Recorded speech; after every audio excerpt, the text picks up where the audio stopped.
से ठीक 5 महीना पहले 2025 इसी साल की बात है, आपने मेरठ का एक हत्याकांड जरूर सुना होगा जिसका नाम है नीले ड्रम का कांड। जी हां, मैं उसी नीले ड्रम की बात कर रहा हूं जिसमें आपने एक बहुत चर्चित हत्याकांड के बारे में सुना है। उसमें जो बाद में कातिल निकली उसका नाम मुस्कान।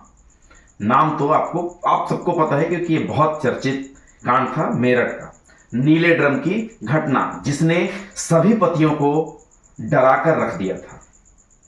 आज मैं फिर से उसी नीले ड्रम की बात क्यों कर रहा हूं, वो भी 5 महीने बाद। आप सब हैरान होंगे। दरअसल फिर से वैसा ही घटना मेरठ से ही 250 किलोमीटर दूर एक घटना ऐसी घटी जो पूरी तरह से उसी नीले ड्रम को दर्शाती है। आपने जिस प्रकार पाया होगा कि नीले ड्रम में मुस्कान नाम की एक पत्नी जो कि अपने पति का ही कत्ल करके नीले ड्रम में भर देती है और उसे सीमेंट से चुनवा देती है और बाद में अपने प्रेमी के साथ वो पकड़ी जाती है और बाद में खुलासा होता है कि उसी ने अपने प्रेमी के साथ मिलकर अपने पति का कत्ल कर दिया था। उसी से नीला ड्रम जो है फेमस हो गया और नीला ड्रम देखते ही हर पति को ये शक हो जाता था कि आखिर किसी की भी पत्नी नीले ड्रम क्यों खरीद रही है।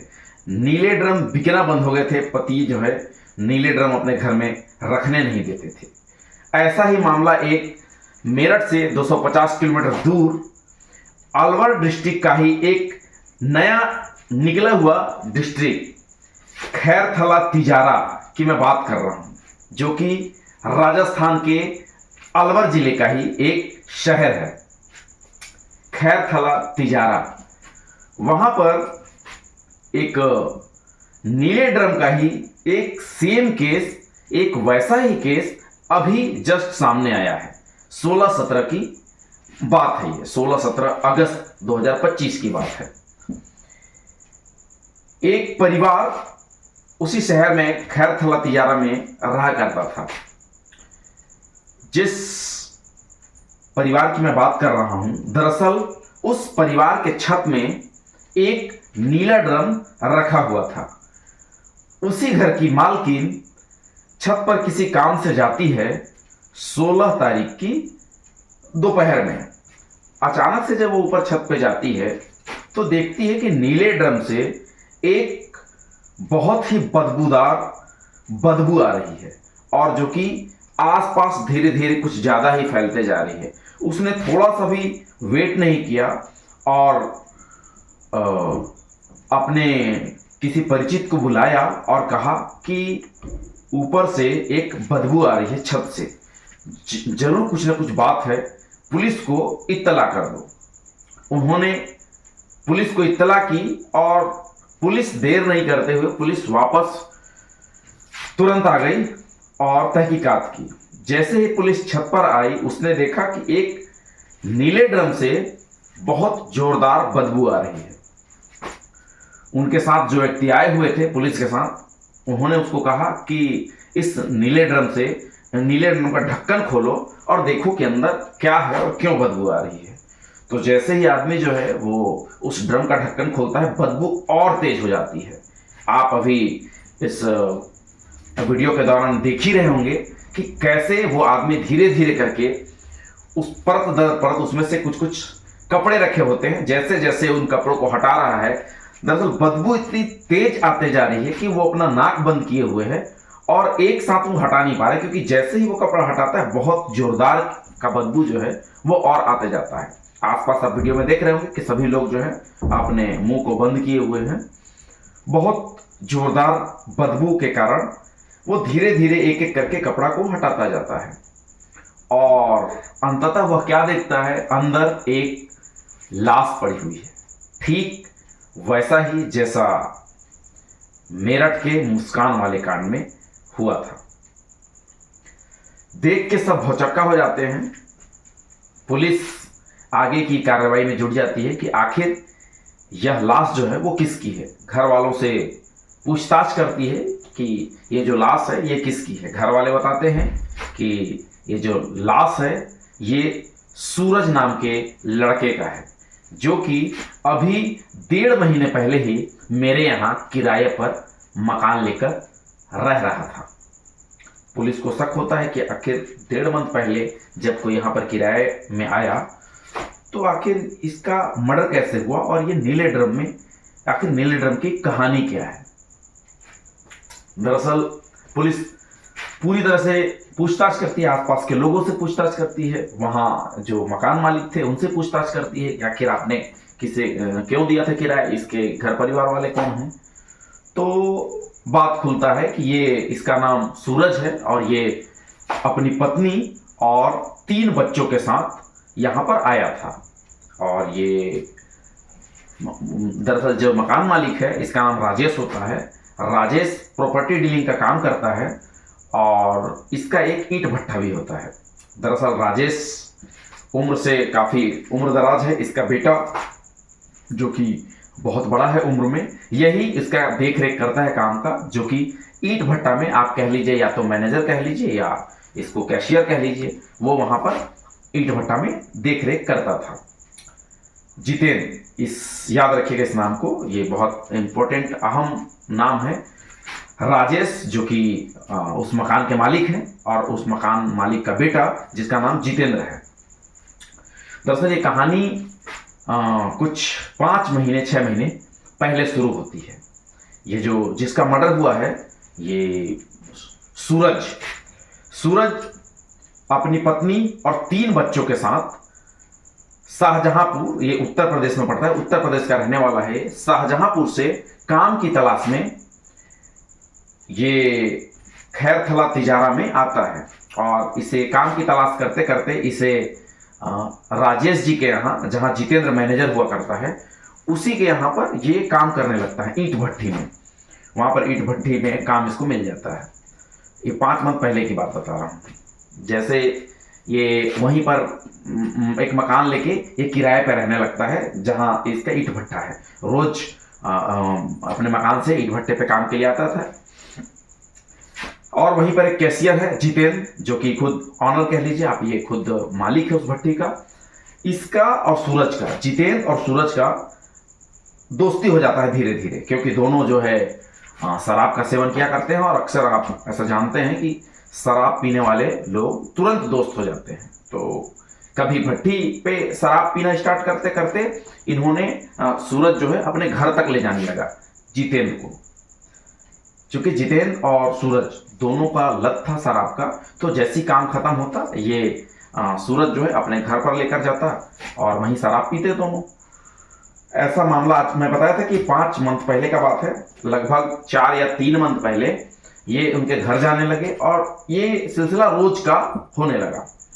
ऐसा मैं नहीं कह रहा हूं, पुलिस की पूछताछ में ये बात सामने आई है। जो सूरज है वो जितेंद्र को अपने साथ अपने रूम पे, जहां वो किराए पे मकान लेके रहता था, वहां पर ये रोज ले जाने लगा। वहां पर रोज जाते जाते जो सूरज की पत्नी थी उससे इसकी दोस्ती हो जाती है। पत्नी का नाम है सुनीता। सुनीता से इसकी दोस्ती हो जाती है जितेंद्र की, क्योंकि अब रोज जा रहे हैं तो भाभी कहता होगा या कुछ भी कहता होगा, लेकिन एक रिश्ता तो कायम हो ही जाता है कि अगर दोस्त की पत्नी है तो भाई बातचीत तो होगा ही। तो उनसे दोस्ती हो जाता है। ये सिलसिला लगातार चलते रहता है। ये जाते हैं वहां पर, रोज पीते हैं। इस दोस्ती को सूरज पहचान नहीं पाता है। सूरज को लगता है कि जैसे मैं इसका दोस्त हूं वैसे सुनीता भी बातचीत करती है, लेकिन ये दोस्ती धीरे धीरे जितेंद्र और सुनीता की दोस्ती जो है ये प्यार में बदल जाती है। इसका भी एक कारण है। दरअसल जो जितेंद्र है उसकी शादी हुई बहुत पहले हुई थी और 2014 में इसकी पत्नी शांत हो जाती है, उसकी पत्नी की मृत्यु हो जाती है। 2014 यानी कि आज 2025 है, तो लगभग ये 11 साल पहले इसकी पत्नी की मृत्यु हो जाती है और ये अकेला रहता है। अकेला व्यक्ति को अगर ऐसा मौका मिले और एक रीजन है इससे इसका प्यार में तब्दील होने का। जैसे ही ये सूरज उसको बार बार अपने घर ले जाता है तो बातों बातों में जितेंद्र को पता चलता है कि जो सूरज की जो वाइफ है, जो पत्नी है, ये सोशल मीडिया पर बहुत एक्टिव है। ये सोशल मीडिया पर बहुत ज्यादा एक्टिव है, फेसबुक पे, इंस्टाग्राम पे, और वीडियो बनाना और वीडियो बना के पोस्ट करना, लाइक करना, कुछ कमेंट्स भी करना। ये उस कमेंट्स को पढ़ने लगा और देखने लगा कि आखिर ये जो सुनीता है ये कैसी लड़की है। और सोशल मीडिया के द्वारा ही जब इसकी कुछ तारीफ करता है तो सुनीता भी बहुत प्रभावित होती है जितेंद्र से। और जितेंद्र इधर अकेला था ही, धीरे धीरे इनकी दोस्ती जो है वो प्यार में बदल जाती है। लेकिन सूरज को कानों कान खबर नहीं था। इन दोनों ने कभी ऐसा एहसास नहीं होने दिया सूरज को कि ये दोनों प्यार में हैं। ऐसा ही चलता रहा और जितेंद्र जो है वो अब ज्यादा शराब पिलाने लगा सूरज को। जब उसके घर गए और शराब लेकर गए, ये बहुत ज्यादा उसके ग्लास में निकालने लगा ताकि जब वो होश में ना रहे तो ये उसकी पत्नी से अच्छे से मिल सके। ये सिलसिला लगातार चलता रहा। अचानक से अभी जुलाई में, आप जानते हैं कि जुलाई मानसून का समय होता है जिसमें कि ईंट भट्ठे का काम जो है वो बंद हो जाता है। ईंटा बनना जो है वो बंद हो जाता है क्योंकि बरसात आएगी तो ईंट सूख नहीं पाएंगे ठीक से और वो जो ईंट है वो गीला हो जाएगा पूरा। तो अभी बरसात के समय लगभग 3 या 4 मन ये काम जो है बंद रहता है। तो सूरज बोलता है कि जितेंद्र भाई अब तो बरसात आ गई, ईंट का काम अब बंद होगा, मैं वापस से उत्तर प्रदेश अपने शाहजहांपुर अपने घर चला जाता हूं। 3-4 मंथ के बाद जब फिर से काम चालू होगा तो मैं वापस आपके पास आ जाऊंगा। ये सुनकर जितेंद्र तो घबरा जाता है क्योंकि उसे सूरज से तो कोई काम नहीं, लेकिन वो सुनीता से अलग नहीं होना चाहता था। क्योंकि तब तक, जिस समय मैं बात बता रहा हूं, जुलाई तक सुनीता और जितेंद्र बहुत गहरे वाले प्रेम में आ चुके थे। सूरज अभी तक अनजान है। जितेंद्र नहीं चाहता था कि सूरज और उसकी पत्नी उससे दूर हो, तो वो कहता है कि अभी तुम्हें वहां जाने की जरूरत नहीं है अपने गांव, मैं यहीं पर 3-4 मंथ के लिए तुम्हारे लिए काम का एक व्यवस्था कर देता हूं जहां से तुमको अच्छी खासी जो मंथली इनकम होती है वो हो जाएगी और तुम्हारा रूम का भी एक अरेंजमेंट कर देता हूं मैं। दरअसल ये जो जितेंद्र है इसके घर में एक ऊपर के फ्लैट में एक कमरा खाली था जो कि बहुत बड़ा था। इसे लगा कि क्यों ना मैं इसे अपने घर में रख लूं ताकि सुनीता से मिलना और भी आसान हो जाएगा। तो ये घर जाता है, अपने पापा को बताता है कि एक जो हमारे यहाँ पहले वर्कर हुआ करता था वो अब दूसरा काम की तलाश में है, वो उसको मैं यहीं पे किराए के रूम में रख देते हैं, हमारा रूम खाली ही है, क्यों ना कुछ किराया भी आ जाए। घर वाले भी सोचे कि अरे बिल्कुल सही बात है, कुछ खाली ही पड़ा है, क्यों ना कुछ किराया मिल जाए। इसी बात को लेकर ये दोनों जो है पति पत्नी, सूरज और उसकी पत्नी और 3 बच्चे जितेंद्र के घर में शिफ्ट हो जाते हैं। और यहीं जो जितेंद्र है ये उसका कहीं पर काम लगवा देता है ताकि सूरज जो है वो घर से भी गायब रहे और ये उसकी पत्नी सुनीता से ठीक से मिल पाए। ये लगभग 1.5 मंथ पहले जितेंद्र के घर में आए हुए होते हैं। 1.5 मंथ तक सब कुछ वैसा ही चलता है जैसे पहले चलता था। पीना खाना तो जैसा मैंने आपको बताया कि जितेंद्र ज्यादा पिला देता था सूरज को, हालांकि अब तो उसके घर में भी आ गए थे तो अब उनके पास काफी टाइम था और ये प्यार जो है धीरे धीरे करके बहुत गहरा हो गया और सूरज इससे अभी तक अनजान था। अचानक से 16 तारीख की रात को, रात कहें या शाम कहें, सूरज दिखाई देना बंद कर देता है। सूरज जो है वो दिन भर तो उस घर में कहीं ना कहीं दिखाई देता है। ये पुलिस वाले बाद में जब पता करते हैं तो मैं उनकी बात को बता रहा हूं। सूरज शाम के लगभग 6 बजे तक तो दिखाई दिया, इसके बाद सूरज कहीं दिखाई नहीं दिया। उन्होंने मैं जो ड्रम में जो लाश मिली है वो दरअसल सूरज की ही है। अब मैं थोड़ा सा आगे बता देता हूं। या तो सूरज का जो मर्डर है वो 16 के शाम को हुआ होगा 7-8 बजे, या फिर रात में हुआ होगा।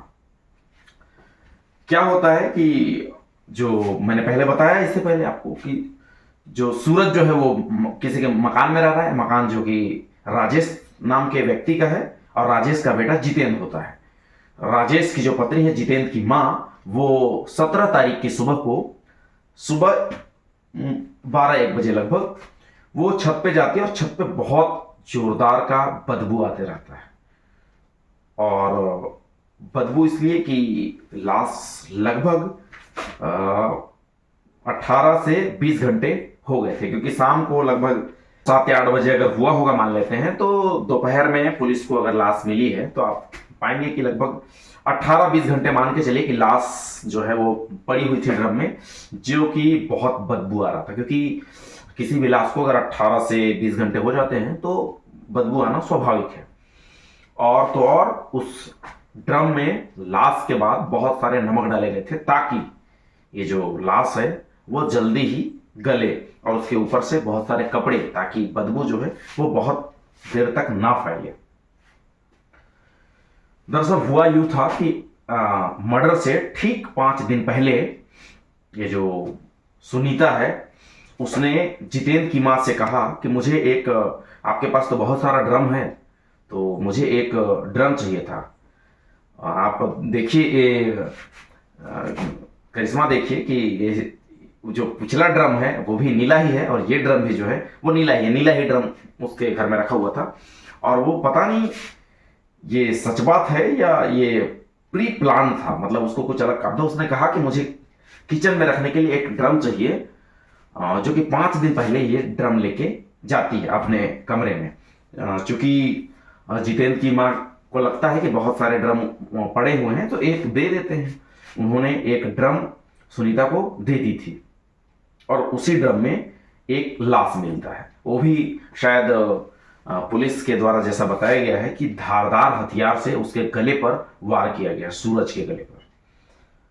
अब ये कहानी तो यही खत्म नहीं हो रही है। अभी पुलिस और तहकीकात में क्या पता करती है कि ये जो सुनीता है ये तो गायब है ही उस घर से, उस घर में नहीं है ये, और 3 बच्चे भी नहीं हैं, और तो और ये जो जितेंद्र है ये भी वहां से गायब है, क्योंकि वो तो खुद उसका घर था।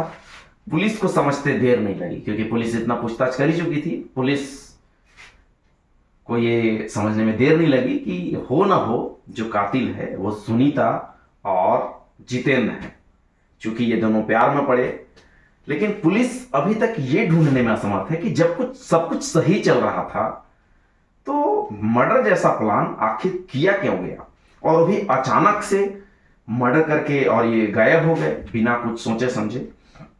खैर, इसके लिए अभी जानकारी जुटाई जा रही है, पुलिस ये पूछताछ कर रही है। अब आते हैं कि ये पकड़े कैसे गए, सब चीज कैसे मामला जो है क्लियर हुआ। दरअसल ये मर्डर करने के बाद शाम को ही लगभग 7-8 बजे या रात को कह लीजिए, जितेंद्र, सुनीता और सुनीता के 3 बच्चे, ये तीनों जो है ये फरार हो जाते हैं वहां से।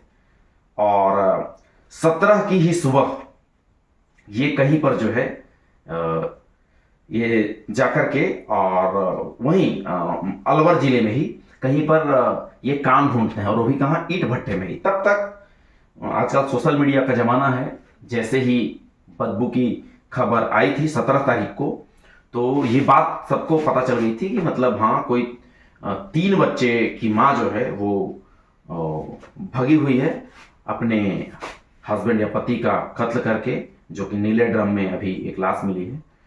तो 17 के दोपहर में लगभग ये सब सारा मामला पता चलता है, और जो लोकल मीडिया है वो इसको एकदम बहुत ज्यादा वायरल करती है, जिससे कि सबके मोबाइल में लगभग ये वाला खबर चला जाता है। और 17 को ही ये जो है दोपहर को, दरअसल ये जो खबर है ये लोकल जो वहां पर मीडिया चैनल्स हैं इनके द्वारा बहुत तेजी से वायरल कर दी जाती है कि एक 3 बच्चों की मां जो है वो अपने पति का कत्ल करके यहां से भगी है।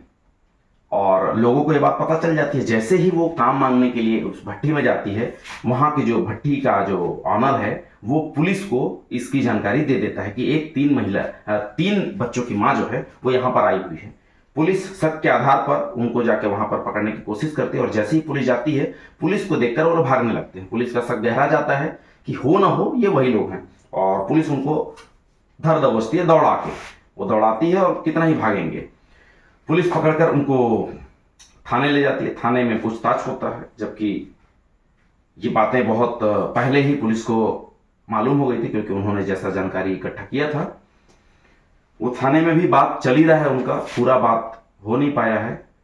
पुलिस जैसे ही पूरी जानकारी उनसे पूरा बयान लेती है कि आखिर ऐसा क्या जरूरत आन पड़ा था कि उनको सूरज को मारना पड़ा। जितेंद्र और सुनीता दोनों का बयान अभी पुलिस वाले बयान करा रहे हैं उनसे। जैसे ही वो दोनों का बयान हो जाएगा, पुलिस एक प्रेस कॉन्फ्रेंस करेगी और प्रेस कॉन्फ्रेंस में जो भी बातें सामने आएंगी मैं आप तक पुनः उसे लेकर आऊंगा, क्योंकि पूरी बातें तो अभी सामने नहीं आई है। क्योंकि हाँ, मर्डर तो हुआ इतना पता चला, और ये पता चला कि हाँ, जितेंद्र और सुनीता जो हैं वो उन्होंने ही मर्डर किया, लेकिन कारण क्यों किया ये अभी तक नहीं पता चल पाया है। क्योंकि जब दोनों साथ रह ही रहे थे, जब ऐसा कुछ सूरज को पता ही नहीं था, तो ये कंटिन्यू भी हो सकता था। लेकिन सूरज को मारने जैसा काम करना ये क्यों किया गया, इसकी जानकारी अभी तक नहीं है। कल जो प्रेस कॉन्फ्रेंस होनी है, इस प्रेस कॉन्फ्रेंस के बाद मैं एक बार पुनः इस वीडियो के आगे का पार्ट लेकर आऊंगा और आप सभी को बताऊंगा। दोस्तों, कहानी यहीं पर तो खत्म हो जाती है, पर आपसे बात कहना है। आप देख रहे हैं आजकल समाज में कैसे कैसे लोग हैं जो अपने पति को मारने पर उनका हाथ जरा भी नहीं कांपता। बाकायदा इत्मीनान से प्लान बनाकर अपने पति को मारा जा रहा है, और पति जो हैं वो नीले ड्रम से या कहीं हनीमून पे जाने से कतराने लगे हैं। पत्नी अगर इतना बोल देना कि नीला ड्रम खरीदना है, वो किसी भी काम से खरीदना हो, पति सीधा मना करता है। ये आलम बनाया है पतियों पर। बहरहाल अब तो ये ऐसा हो ही रहा है, पति तो डरेंगे ही। लेकिन इस समाज को एक सीख लेनी है कि आप देख लीजिए, साजिश करता जो है वो कितना भी बेहतरीन तरीके से सालों साल साजिश रच ले, और जब वो उसको एग्जीक्यूट करता है तो कहीं ना कहीं एक ऐसा सुराग छोड़ देता है जिससे पुलिस उसको धर दबोचती है। आप अभी लगातार मेरे ही क्राइम स्टोरी में देखते होंगे कि हर साजिश करता, हर जो हत्यारा है वो यही सोचता है कि मैं बच निकलूंगा। पर आप देख रहे होंगे कि पुलिस कहीं ना कहीं से एक छोटे से भी सुराग से इस पूरे हत्याकांड का पर्दाफाश कर देती है। पता नहीं लोग ये क्यों नहीं समझ पाते हैं। उनको लगता है कि वही सबसे ज़्यादा मास्टरमाइंड है और इतना अच्छे से कत्ल करेंगे कि किसी को पता तक नहीं चलेगा। लेकिन बहुत पुरानी बात है ये कि कानून अंधा होता है, लेकिन कानून सब कुछ देख रहा है और आप कानून के नज़रों से बच नहीं सकते। आजकल तो काली पट्टी भी हटा दी गई है, कानून के यहाँ सब बराबर है। आप अगर गुनाह करेंगे तो कानून आपको सज़ा जरूर देगी। तो दोस्तों, ये आपको डराना धमकाना नहीं था इस कहानी के माध्यम से, बस समाज की सच्चाई को दिखाना था और यह बताना है आपको कि आपराधिक प्रवृत्ति के व्यक्ति होने भर से आप बहुत अच्छे साजिश करता हो जाएंगे और आपको लगता है कि आप कोई भी ऐसा काम करेंगे जिसको पुलिस पकड़ नहीं पाएगी, तो ये आपकी गलतफहमी है। सतर्क रहें और समझदार बनिए कि ऐसा कोई भी अगर आपका पति पत्नी में कोई भी अनबन होती है छोटी मोटी, तो उसे बात से सुलझाने का पूरी तरह से प्रयास करें। ये हत्या जैसा कर्म करना ये कहीं का सॉल्यूशन नहीं है, क्योंकि आप तो जेल जाएंगे ही, जो आपके छोटे छोटे बच्चे होंगे या आपसे जुड़े जो रिश्तेदार हैं उनके दिल पर क्या बीतेगी, इसका भी एक बार जरूर ख्याल करें। मैं आपसे उम्मीद करता हूं कि आप इतना कहानी सुनने के बाद कमेंट में अपनी राय जरूर बताएंगे कि आखिर इस समाज को क्या हो गया है और किस दिशा में जा रहा है। आखिर ऐसी क्या गलती हो रही है समाज से कि लोग हत्या करने को अच्छा मान रहे हैं बात करने के बजाय। इस केस में तो अभी तक ये साफ नहीं हो पा रहा है कि आखिर हत्या जैसे मामला क्यों आया, क्योंकि मिलना जुलना तो पहले भी होता ही रहा, लेकिन किसी की हत्या कर देना, ये कमेंट में आप बताएं, क्योंकि आप बहुत सारे क्राइम स्टोरी को सुनते हैं और मैंने खुद अपने कई बार कमेंट्स में देखा कि आपका जो कमेंट्स रहता है वो बहुत हद तक सही रहता है। आप जो बताते हैं कल वही फिर प्रेस कॉन्फ्रेंस में पुलिस बताती है। तो मैं पुनः चाहता हूं आपसे कि आप भी कुछ कमेंट में अपनी राय दें, ताकि मैं उसे कल के प्रेस कॉन्फ्रेंस से मिला सकूं और आपको बता सकूं कि हाँ, आपने जो सोचा वो सही सोचा। आखिर ये मर्डर क्यों किया गया, और मर्डर क्या सुनीता के द्वारा किया गया या जितेंद्र के द्वारा किया गया, या फिर दोनों ने मिलकर मर्डर किया। दोस्तों, आज के लिए बस यहीं तक। बहुत बहुत धन्यवाद।